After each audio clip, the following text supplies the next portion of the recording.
السلام عليكم ورحمة الله وبركاته. إن شاء الله في الفيديو هنتكلم عن كل قماشات التنجيد الموجودة في السوق إن شاء الله بالأسعار بعد انخفاض الأسعار اللي بنتكلم عنه حاليا. لأن في حد برضو كان بعت لي تعليق بيقول لي إن الأسعار اللي بقولها دي مش موجودة حتى في الحلم، لا موجودة إن شاء الله أهو في المحل هنا. وهنتكلم إن شاء الله عن كل الخامات المتاحة، القماش الكتان، الجلد المقلوب، القماش السيزر، القماش القطيفة، تمام، عن كل أنواع القماش الخاصة بالتنجيد بإذن الله نتكلم عنها بالاسعار في الفيديو ده. طيب مبدئيا المحل اللي بنصور منه دلوقتي غير المحل اللي كنا بنصور منه قبل كده. المحل هنا برده موجود في شارع العشرين، متفرع من شارع فيصل ان شاء الله. وهنسيب لكم رقم تليفون للتواصل للمحل للناس اللي حابه تيجي المكان باذن الله في الوصف وفي التعليقات، وهسيب لكم باذن الله برده اللوكيشن. طيب عشان برده ما نقولش ايه محدش يطلع يقول ده بيقول اسعار مش موجوده ومحدش بيبيع بيها، تمام، والكلام الكتير اللي ملوش لازمه اللي في ناس بتطلع كده يعني ايه تهزي بيه. طيب القماشه الكتانه اهي اللي اتكلمنا عنها، ونصور المحل قماش اهو، نصور محل قماش عشان بس الناس ايه ما يقولكش ده جاب كارتيلة قماش وبيقول اي كلام، لا الحاجات دي موجوده على الارض بفضل الله. طيب ده القماش الكتان، دي الكارتيلة اللي اتكلمنا عنها اهي، دي القماش اهي، خامه القماشه عفوا اهي، خامه القماش الكتان اهي، موجود منها كل الالوان، موجود منها كل الوانها اهي، وموجوده كامله، اي لون عايزه في الكتان ان شاء الله متاحه. بكام؟ سعرها 115 جنيه في القطاعي دلوقتي. برضو معلومه للناس، الناس اللي هتيجي المحل او هيتصل يقول له انا جالك من طرف قناه فنون الاساس لسبب ان هم بيبيعوا، المفروض ان هم بيبيعوا للصنايعي بسعر وبيبيعوا لزبون الشارع او لعميل الشارع بسعر. طيب عميل الشارع شغالين معاه 120 125 جنيه. هتيجي تقول له انا من طرف قناه فنون الاساس، تمام، احنا متفقين معاهم ان العميل ان شاء الله اللي هيجي هياخد المتر يعني هياخد بالاسعار اللي هنذكرها في الفيديو ده، اللي هو بالنسبه للكتان اللي احنا بنتكلم عنه 115 جنيه ان شاء الله للمتر. عشان يحسب لك بالسعر ده هتقول له ايه من طرف قناه فنون الاساس عايزه قماش كتان، هتلاقيه بيقول لك المتر ب 115 جنيه اوتوماتيك، تمام. طيب الفترة اللي جاية يعني برضو يعني الكلام معاهم هنا او بشكل عام في السوق دلوقتي حاليا ان الاسعار ممكن تزيد الفترة اللي جاية. فانت شفت الفيديو اتحرك دلوقتي لان الاسبوع اللي جاي الله اعلم بالاسعار عاملة ازاي. الكلام دوت يا جماعة برضو من قلب يعني ايه الناس اللي شغالة في محلات القماش دلوقتي، تمام كده. طيب حاليا السعر كام للكتان على اتقل خامة؟ القماشة اللي ليها الظهرية بتاعتها اهي، والخامة القماش الكتان التقيلة، لان في نوع تاني، في قماشه كتان تانيه بتتباع ب 75 جنيه و 80 جنيه ما فيهاش الظهريه دي، لا دي القماشه الكتان التقيله سعرها النهارده بتتباع من المحل هنا بكام؟ ب 115 جنيه. طيب علشان ما اطولش عليكم، الجلد المقلوب، القماشه الجلد المقلوب في منها كام حاجه. بص هنا كده اهي، دي القماشه الجلد المقلوب الساده برده متوفره بكل الوانها اهي، دي الخامه اهي، تمام، متوفر كل الالوان بتاعت الكارتيلا. يعني هتيجي المحل هنا ان شاء الله، دي الجلد المقلوب الساده برضو الخامه التقيله اتقل خامه موجوده. سعرها النهارده كام؟ الورقه سعرها النهارده 75 جنيه للمتر في القطاعي، متاح منها الجلد المقلوب الساده. انا هحاول ما اطولش على قد ما اقدر، بس احنا برضو عشان نعرض ايه يبقى الناس عارفه اسعار القماش كام في السوق، حتى لو اشتريت من اي مكان بره تبقى عارف سعر المتر النهارده كام على الخامه الاصليه التقيله للجلد المقلوب. النهارده سعر المتر كام؟ 75 جنيه، نازل من 90 جنيه، يعني في فرق 15 جنيه في المتر دلوقتي عن الفتره اللي فاتت. طيب في منها ايه تاني؟ في منها خامه تانيه فيها نقشه اهي، يا رب تكون جايه في الكاميرا، برضو دي يعني ايه من مشتقات الجلد المقلوب برضو. طيب دي سعر المتر فيها كام؟ برضو 75 جنيه على اتقل خامه موجوده في السوق. وخامه القماش اللي هيجي يشوفها هتلاقي التلوين والطباعه وملمس القماش وتقل المتر والخامه بتاعته ممتازه جدا جدا، غير العك اللي موجود برضو في السوق. لا هنا هو بيتباع قطاعي ب 75 جنيه المتر. طيب عشان ما يجيش حد يقول لك احنا بنقول ايه، بنقول ان الاسعار نزلت والاسعار دي مش موجوده، لا الاسعار دي موجوده، تمام كده، وتقدر تيجي تشتري من هنا دلوقتي. وبرده الاسعار دي متاحه معاك طول الاسبوع احنا فيه ده ان شاء الله باذن الله، ولو الاسعار زادت هنطلع نتكلم عنها. لكن حاليا دلوقتي في تريحات في اسعار الموبيليا كلها للسبب اللي بنتكلم عنه. طيب دي خامه، ايوه دي خامه الجلد المقلوب اللي احنا لسه عارضينها. ومعانا برده خامه ثانيه هنا اهي، دي برده جلد مقلوب بس دي رسمه ثانيه خالص مختلفه اهي، متاحه برده بكل الوانها. ارجع لك ورا شويه عشان تشوفها كامله اهي، متاحه بكل الوانها اهي. طيب دي رسمه ثانيه اهي، تمام كده. اتمنى تكون الكاميرا جايبها مظبوط. يعني برده سعر المتر كام؟ اتقل خامه موجوده في السوق، سعر المتر النهارده برده 75 جنيه، ده في القطاعي نازله من 90 جنيه. طيب معانا خامه ثانيه اهي، اظن جايب لكم يعني تشكيله كبيره جدا من خامات التنجيد وكلها خامات بفضل الله ممتازه جدا جدا اهي. في برده دي متاحه برده بكل الوانها، دي بقى بتتسمى شبيه الجلد او جلد مقلوب على كتان، ليها كذا اسم. خامه برده جديده ممتازه جدا جدا. دي سعرها كام النهارده؟ سعرها النهارده 80 جنيه، نازله من 105، كانت بتتباع ب 105، النهارده سعرها كام؟ 80 جنيه. ومتاحه في المحل هنا، اللي عايز يجي يقطع الصبح يجي مفيش مشكله، متاحه بالاسعار اللي بنتكلم عنها. طيب اهي، طبعا الفيديو ده هيزعل ناس كتير جدا جدا، بتوع القماش والمستوردين واصحاب المعارض هيزعل ناس كتير جدا، بس مش مشكله يعني عادي، اللي يزعل لو عارف هيعمل ايه يضرب دماغه في الحيطه. طيب معانا هنا كمان القماشه السيزر.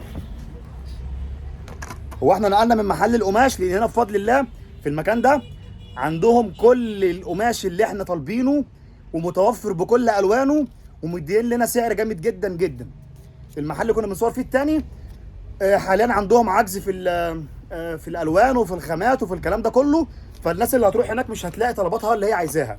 فهنا برضو المحل في شارع ال20 ان شاء الله، تمام كده، وعندهم كل الخامات اللي عرضناها دي، وهيشتغل لك قطاع بالاسعار دي بشرط تخش تقول له جالك من طرف قناه فنون الاساس، او لما تتصل تقول له من طرف قناه فنون الاساس، لسبب تاخد بالاسعار دي من غير ما تناهد معاهم، يبقى هو السعر اللي بتسمعه في الفيديو هو اللي هتشتري بيه.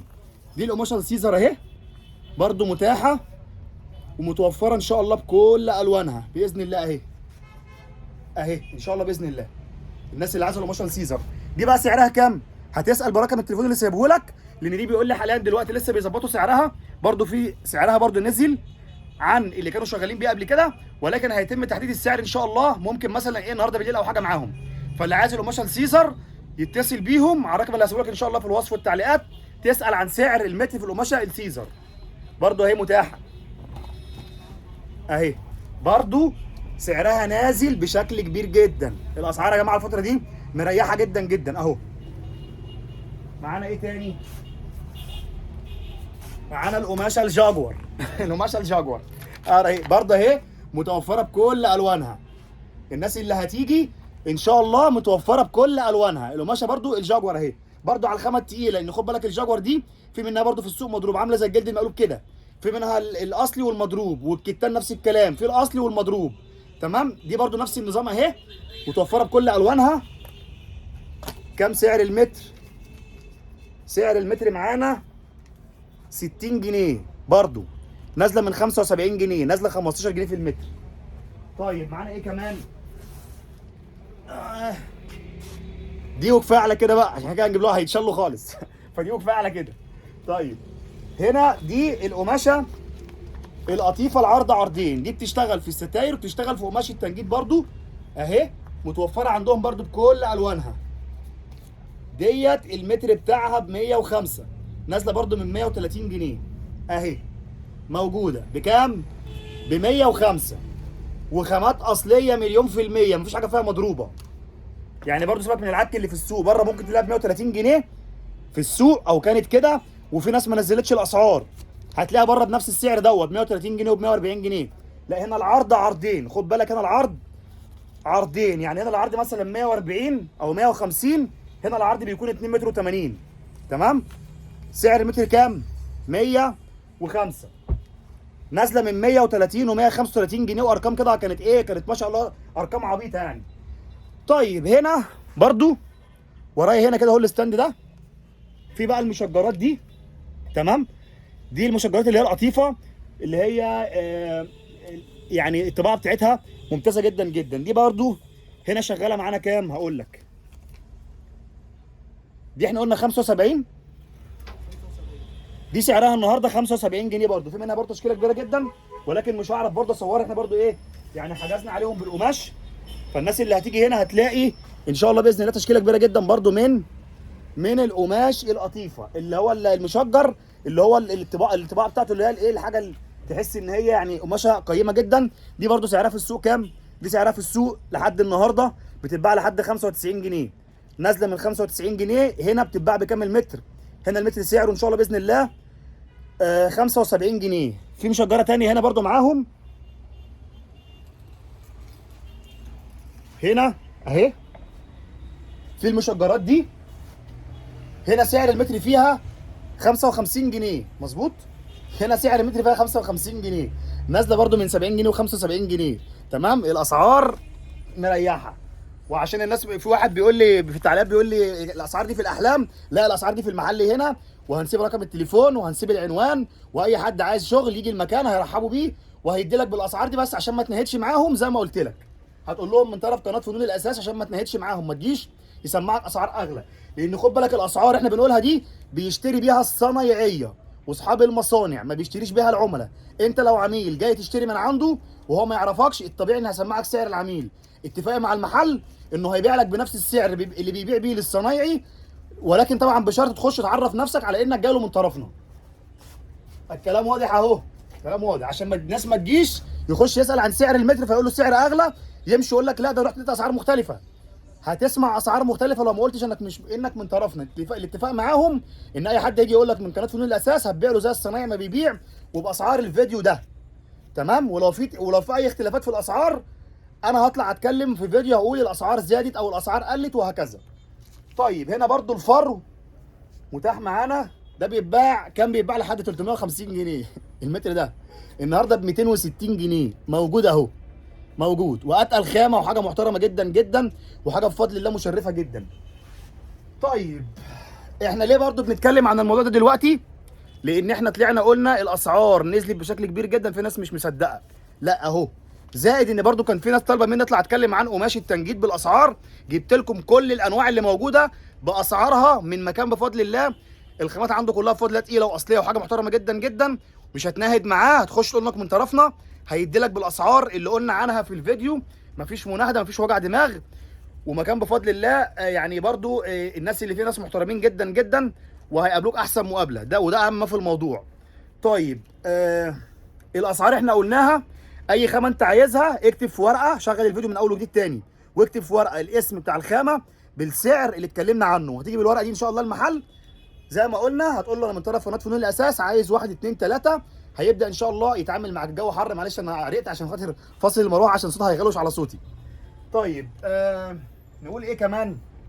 بس ده ما يخص القماش دلوقتي. تمام، ولو في اي جديد في الاسعار زادت او قلت هطلع اتكلم عنها. الاسعار دي ان شاء الله شغاله في السوق لحد ما نطلع يعني الى اشعار اخر، لحد ما نطلع ان شاء الله نتكلم. لو في اي جديد في الاسعار او اي تغيرات في الاسعار ان شاء الله هطلع اتكلم عنها.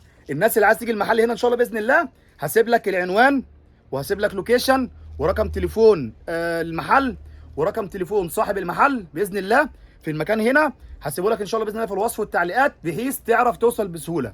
وباذن الله الفتره اللي جايه هنتكلم عن كل الخامات باسعارها علشان الناس تبقى عارفه اسعار الخامات رايحه لحد فين والاسعار نزلت لحد فين، عشان لو هتنزل تشتري اي حاجه من اي مكان تبقى انت عارف سعرها الاصلي. ولو انت في حد جنبك محل قماش هتجيب من عنده بالاسعار دي على الخامات التقيله، ما تدبش المشوار، هات من جنبك مفيش مشكله، بشرط تكون متاكد ان الخامه تقيله واصليه وبالسعر اللي بنتكلم معاك عنه. ان شاء الله يكون الفيديو بالنسبه لكم مفيد، وان شاء الله نتقابل على خير قريب. سلام.